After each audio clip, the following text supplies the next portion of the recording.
Muy buenos días. Hoy martes 2 de agosto vamos a meditar sobre el Evangelio de San Mateo, capítulo 14, versículos 22 al 36. En aquellos días, cuando la gente hubo comido, Jesús obligó a los discípulos a subir a la barca y a ir por delante de él a la otra orilla, mientras él despedía a la gente. Después de despedir a la gente, subió al monte a solas para orar. Al atardecer estaba solo allí. La barca se hallaba ya distante de la tierra a muchos estadios, zarandeada por las olas, pues el viento era contrario. Y a la cuarta vigilia de la noche vino él hacia ellos caminando sobre el mar. Los discípulos, viéndole caminar sobre el mar, se turbaron y decían, es un fantasma. Y de miedo se pusieron a gritar. Pero al instante les habló Jesús diciendo, ánimo, que soy yo, no temáis. Pedro le respondió, Señor, si eres tú, mándame ir donde tú sobre las aguas. Ven, le dijo. Bajó Pedro de la barca y se puso a caminar sobre las aguas yendo hacia Jesús. Pero viendo la violencia del viento le entró miedo y como comenzara a hundirse gritó, Señor, sálvame.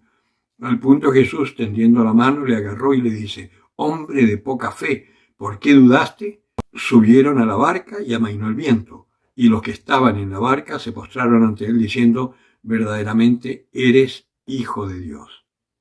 Terminada la travesía, llegaron a tierra en Genesaret. Los hombres de aquel lugar apenas le reconocieron, pregonaron la noticia por toda aquella comarca y le presentaron a todos los enfermos. Le pedían que tocaran siquiera la orla de su manto y cuantos le tocaron quedaron salvados. Palabra del Señor. Muchas cosas muy interesantes en este Evangelio para los tiempos que vivimos.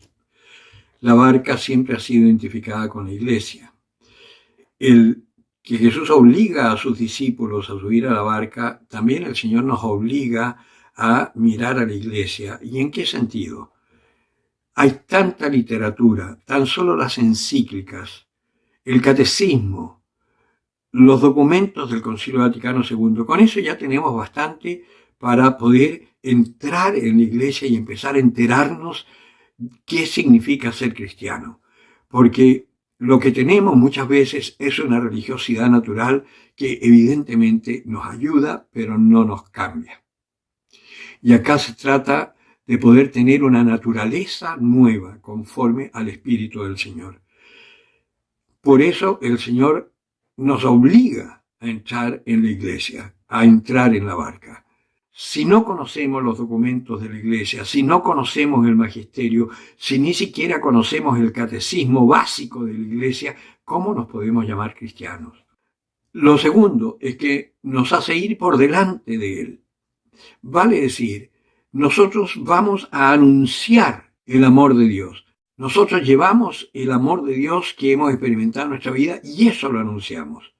Otra cosa interesante de este evangelio, de muchas cosas, la barca está zarandeada por las olas, pues el viento era contrario, tal cual lo que sucede hoy. Hoy la iglesia está zarandeada por las olas porque los vientos que corren hoy en el mundo son absolutamente contrarios a la fe. Y nosotros somos tan ingenuos que muchas veces nos adherimos a esos planteamientos anticristianos, porque ni siquiera se puede decir que sean no cristianos, son anticristianos. Ya hemos visto en el templo de Maipú esa herejía que cometieron esas mujeres absolutamente desquiciadas, tomadas por el demonio, mostrando el culo al aire con cola de caballo por el apruebo. Esa es una profanación gravísima al templo y esas pobres mujeres no van a quedar impunes, porque si hay algo que Dios detesta y que el Señor detesta es que ofendan a su madre.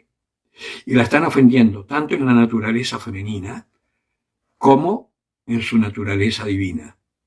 A María se la respeta.